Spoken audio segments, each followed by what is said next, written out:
Hey everybody, it's Jason with the Board Game Mechanics, and today we're going to take a look at a game called Forgotten Waters.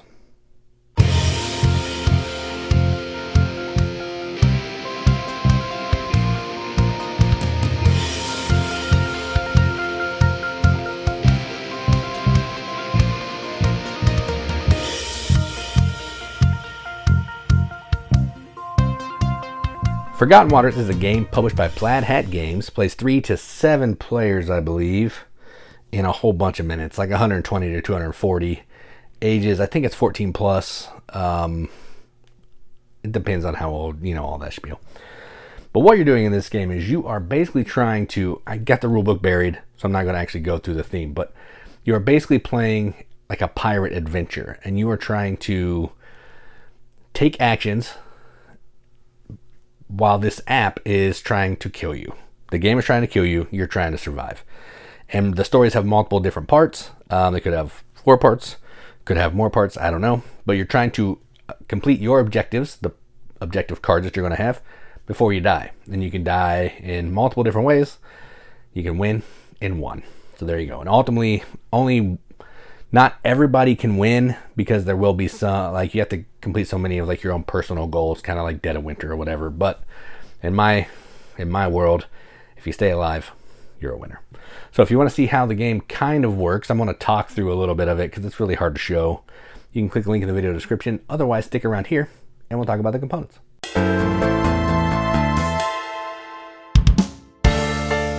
All right, so let's take a look at these components. So this is a normal Ticket to Ride sized box, but I really like that cover. That is an attractive cover. Good art.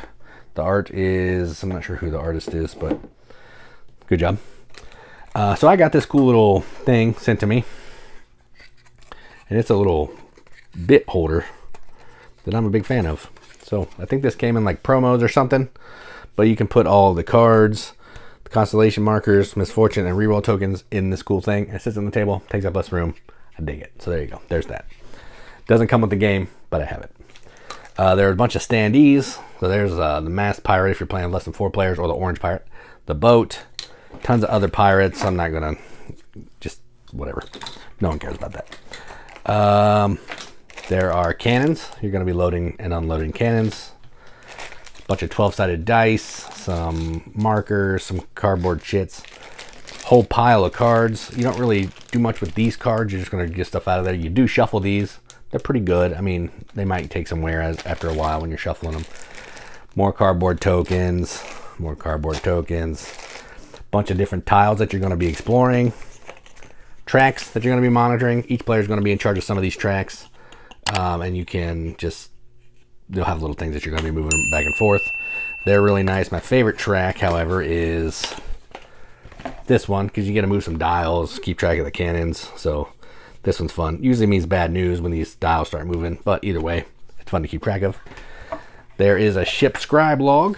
My only issue is they didn't give you a ton of these, so you're gonna have to print more off. I've only played 2 games and I'm like almost out. So ship log, you can save a game if it goes on too long, because it is long. And everybody has a different pirate page. So this is the seeker pirate, the all-seeing pirate, the grifter pirate.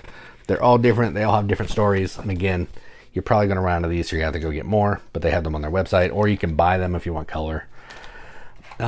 This is the main piece of the board game. Storybook. This is where you're going to be taking actions.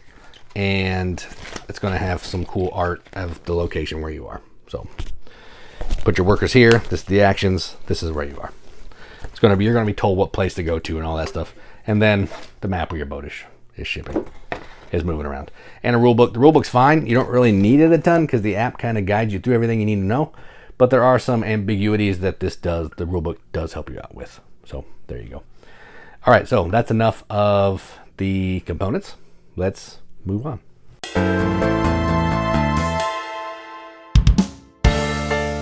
All right, so I've really been getting into these story-driven games. I know. Who am I? I don't know. I don't even know anymore. But I love Return to Dark Tower. I'm a huge fan of Tales of Arabian Nights. What's another one? I think I put another one. I can't remember. But I also dig this one.